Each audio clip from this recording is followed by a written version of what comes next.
Hi to all, this is the Benugu Ramesh.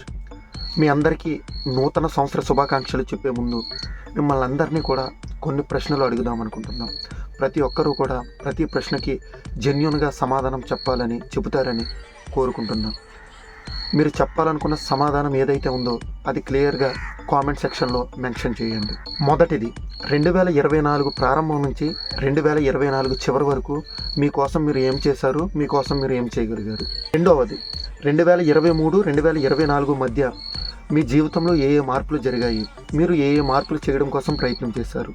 మూడవది, 2024 నుంచి 5 సంవత్సరాల ముందుకు వెళ్ళండి. అంటే 2019 నుంచి 2024 వరకు మీరు ఫైనాన్షియల్గా ఏమైనా బలపడగలిగారా, మీరు ఫైనాన్షియల్గా ఏమైనా బలపడడానికి ప్రయత్నం చేశారా, మీరు ఫైనాన్షియల్గా ఈ 5 సంవత్సరాల్లో బలపడ్డారా లేదా. నాలుగవది, 2024లో మీరు తీసుకున్న నిర్ణయాలు మీరు చివరికి పూర్తి చేయగలిగారా లేదా. 2024లో మీరు పెట్టుకున్న నియమాలు మీరు పూర్తిగా ఫాలో అవ్వగలిగారా లేదా. వీటిలో మీ జీవితంలో ఏ మార్పులు చేర్పులు జరగకపోతే ఇన్నాళ్ళు జరిగింది ఒక పీడకలలా మర్చిపోండి. ఈ ప్రశ్నలన్నీ మిమ్మల్ని అడగడానికి ముఖ్య ఉద్దేశం ఏమిటంటే మీకు మీరు ఓనుగా ప్రశ్నించుకోవాలి. ఇన్నేళ్ళు మనం ఏం చేయగలిగాం, మనం ఏం కోల్పోయామనేది. అప్పుడే మీ జీవితం పైన మీకు ఒక క్లారిటీ ఉంటుంది. ఏమీ భయపడవద్దు, ఏమీ బాధపడవద్దు. ఎవరు అవునన్నా కాదన్నా 2025 మాత్రం మనదే. బ్లైండ్గా బిలీవ్ చేయండి.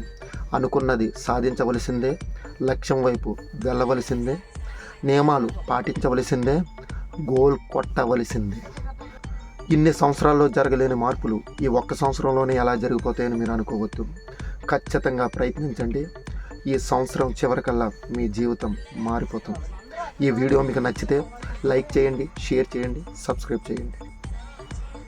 జై Hind. Sorry for that everyone.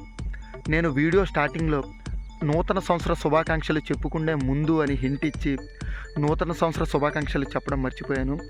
అయితే మీరందరూ కూడా 2025 పూర్తి అయ్యేసరికి మీ లక్ష్యాలను చేరుకోవాలని, మీరు అనుకున్నది సాధించాలని మనస్ఫూర్తిగా కోరుకుంటూ మీ అందరికీ మనస్ఫూర్తిగా నూతన సంవత్సర శుభాకాంక్షలు.